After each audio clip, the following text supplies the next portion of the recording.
పవన్ ఖైరతాబాద్ మహాగణపతి నిమజ్జనానికి వడివడిగా అడుగులు వేస్తున్నారు. ప్రస్తుతం సెన్సేషనల్ థియేటర్ దాటి రాజ్దూత్ హోటల్కు ఖైరతాబాద్ మహాగణపతి చేరుకున్నాడు.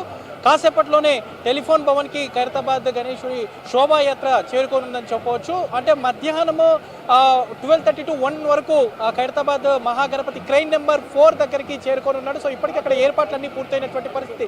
ఓవైపు డీజేల హోరు, మరోవైపు బ్యాండ్ల మోత మధ్య పూర్తిగా ఒక కోలాహలమైనటువంటి వాతావరణం ఇక్కడ నెలకొంది. మొత్తం ఖైరతాబాద్ గణేశుడి వద్ద మాత్రము లక్షలాదిగా భక్తులైతే తరలి వస్తున్నారు. అన్ని శాఖల అధికారులు సమన్వయం చేసుకొని ఇప్పటికే ఎక్కడికక్కడ కూడా రూట్ అంతా క్లియర్ చేశారు. వచ్చేటటువంటి మార్గం ఏదైతే ఉందో ఖైరతాబాద్ గణేశుడు వచ్చేటటువంటి మార్గంలో పూర్తిగా చెట్లను ఇప్పటికే తొలగించారు, ఎక్కడికక్కడ కట్ చేశారు. దాంతోపాటు కేబుల్ వైర్స్ కూడా ఎక్కడ లేకుండా ట్రాన్స్కో అధికారులు కూడా ఎప్పటికప్పుడు కూడా మానిటరింగ్ చేస్తున్నారు. సో నెట్ కేబుల్స్ కానివ్వండి, కరెంట్ వైర్స్ కానివ్వండి ఏమీ లేకుండా రూట్ అంతా కూడా ఖైరతాబాద్ గణేష్ వచ్చేటటువంటి రూట్ అంతా కూడా క్లియర్ చేస్తున్నటువంటి సిచ్యువేషన్ అయితే మనకు కనిపిస్తుంది. సో ప్రస్తుతం మనం ఏబిఎన్ స్క్రీన్లో చూస్తున్నాము. మొత్తం కూడా అంత కోలాహలమైనటువంటి వాతావరణం అయితే నెలకొన్నటువంటి సిచ్యువేషన్ ఉంది. సో ప్రస్తుతం ఇటు యువత ఆట పాట కేరింతలు కొనసాగుతున్నారు. వీణా గారు ఉన్నారు. వీణా గారితో చెప్పండి, ఏ టైం వరకు క్రైన్ నెంబర్ 4కి చేరుకునేటువంటి అవకాశం ఉంది? మ్యాక్స్ 1 to 2 అండి. 1 hour లేట్ అయింది కానీ మ్యాక్స్ మేమైతే కవర్ చేసే ప్రయత్నంలోనే ఉన్నాము. కాకపోతే పిల్లలు కొంచెం ఆటపాట అంటున్నారు కాబట్టి మధ్యలో ఒక 5 నిమిషాలు ఆపితే 15 నిమిషాలు తీసుకెళ్తున్నాము. అనుకున్న టైంకి మాత్రం నిమజ్జనం జరుగుతుంది. మన గణపతి, మన బొజ్జ గణపయ్య అమ్మఒడికి చేరుకుంటారండి 1 to 2 బిట్వీన్. అంటే నిమజ్జనం అనగానే శోభయాత్ర అనగానే మీరందరూ వేసేటటువంటి స్టెప్పులు అంతా సోషల్ మీడియాలో ఎవ్రీ ఇయర్ వైరల్ అవుతూ ఉంటాయి. మరి ఏంటి ఇంకా స్టార్ట్ చేయలేదేంటి? ఇంకా కాకపోతే కాస్త డీజే అన్నారు ఇప్పుడిప్పుడే కాబట్టి కొంచెం బయటకు వచ్చింది. మీరు చూడనట్టున్నారు, ఇప్పుడు మొత్తం పోతురాజులతో మా పిల్లలంతా డాన్స్ చేసి వచ్చారు. మధ్యలో కూడా ఏదైతే డీజే ఉందో అక్కడ ఉంది.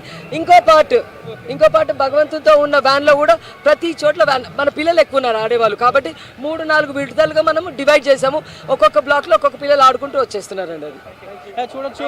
ఆట పాటలు కేరింతల మధ్య అంతా కూడా ఇక్కడ దాదాపు 4 టీమ్స్ని పెట్టామని చెప్తున్నారు కల్చరల్ యాక్టివిటీస్కి సంబంధించి. సో ఇప్పటికే బ్యాండ్కి సంబంధించి 2 టీంలు, డీజే 2 టీమ్స్ని ఏర్పాటు చేశారు. సో ఎక్కడికక్కడ కూడా కల్చరల్ యాక్టివిటీస్ అయితే అందరినీ ఆకట్టుకునే విధంగా కూడా ప్రత్యేకంగా ఇప్పటికే ఇటు ఉత్సవ నిర్వాహకులు పకడ్బందీగా ఏర్పాట్లు చేశారు. సో కాసేపట్లో దాదాపు 100 మంది యువత అంతా కూడా ఇక్కడ చేరుకునే అవకాశం ఉంది. సో వారందరితో కూడా ఆ కల్చరల్ యాక్టివిటీస్ని ప్రత్యేకంగా కూడా నిర్వహించినారు. సో నిన్న మొన్నటి వరకు ఖైరతాబాద్ గణేశుడి దగ్గర చూసుకుంటే మాత్రము అంతా కూడా ఒక ఆధ్యాత్మికమైనటువంటి పాటలు ఉండేవి. సో ఇక్కడ హైదరాబాద్ నగర వ్యాప్తంగా చూసుకున్న, రాష్ట్ర వ్యాప్తంగా చూసుకున్న అదే ఉండేది. బట్ ప్రస్తుతం మాత్రం అంతా ఇటు యువత ఆట పాట కేరింతలు, బ్యాండుల మోత డీజేల హోరుతో కోలాహలమైనటువంటి వాతావరణం అయితే మనకు కనిపిస్తుందని చెప్పొచ్చు. సో వాస్తవానికి ఎక్కడ చూసుకున్నా కూడా ఈ హైదరాబాద్ నగరంలో నిన్న మొన్నటి వరకు పూర్తిగా గణేశుని పాటలు, గణేశుని నామస్మరణతో అంతా కూడా ఒక ఆధ్యాత్మిక శోభ సంతరించుకుందని చెప్పవచ్చు. అందులో భాగంగానే సో మంచి ఆధ్యాత్మికమైనటువంటి ఆట పాటలతో కూడా ఇటు యువత ఆకట్టుకుంటున్నారు. సో ప్రస్తుతం మనం చూస్తున్నాము. సో ఆట పాటలు అని అంటే మనము ఏదైతే ఖైరతాబాద్ గణేష్ అని చెప్పవచ్చు. సో దండాలయ్యా ఉండ్రాలయ్యా దయ్యుంచయ్యా దేవా, ఈ అండా దండా ఉండాలయ్యా చూపించయ్యా కోవరెరే, పిండి వంటలారగించి తొండమెక్కి దీవించయ్యా, తండ్రి వలె ఆదరించి తోడు నీడ అందించయ్యా.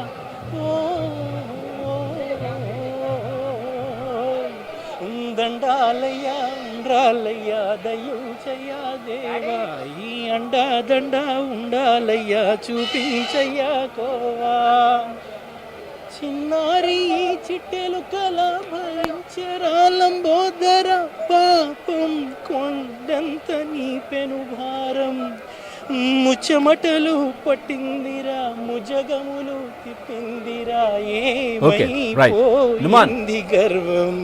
సో చూస్తున్నాము నుమాన్ బాలాపూర్లో వేలం పాటనైతే మొదలైంది. అక్కడ నుంచి చూద్దాం, వేలం పాట ఇప్పుడే ప్రారంభమైంది. మరి ఎంతవరకు వెళుతుంది ఏంటనేది చూద్దాం.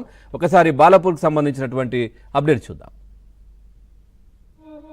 ఇబ్రాహిం శేఖర్ గారు, డిప్యూటీ మేయర్ పారు చిగిరింత తిరుపతి రెడ్డి గారు, శ్రీమతి సరిత గారు, కొడాలి శ్రీధర్ బాబు గారు, కొలంగదర్ వారు, పన్నాల గౌడ్ రెడ్డి గారు,